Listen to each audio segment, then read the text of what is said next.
أحب أولا أني أهنئ الشعب الكويتي قاطبة على هذا العرس الديمقراطي، وأيضا أحب أني أذكر أن هذا عمل وطني يجب علينا جميعا بأن إحنا نأتي إلى مدارس التخصص لكي نضع صوتنا، لأن أنا أجد وكل جميعا نتفق بأن الديمقراطية هي الأشهر في دولة الكويت، ونحن نريد الاستقرار في دولتنا الحبيبة، ولا نستطيع أن ننتخب إلا الذي نثق فيه. فأتمنى من الشعب الكويتي جميعا بأنهم ينزلون وينتخبون المرشح الذين يعني يثقون فيه. نعم، أنا في ثانية ثانوي وحاب جدا للسياسة، وبإذن الله تعالى في المستقبل راح أخوض تجربة الانتخابات، وحلمي إن شاء الله من بعد السيد مرزوق الغانم بأني أنا أستلم رئاسة المجلس، وهذا حلم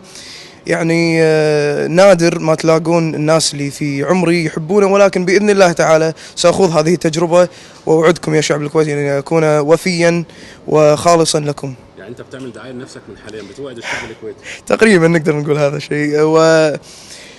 وحبي لهذه الدولة يعني حب كبير جدا، ونشكر طبعا وزارة الداخلية رجالنا البواسل على شغلهم الجميل اللي في المدارس، ونشكر حضراتكم السلطة الرابعة الصحافة أكيد. ولكن أنا حبي للسياسة هو حب غير طبيعي صراحة، يعني لأكون صريح معاكم، حبي للسياسة هو حب له طعم ثاني بالنسبة لي صراحة. يعني أنا حبي للسياسة شيء مو طبيعي.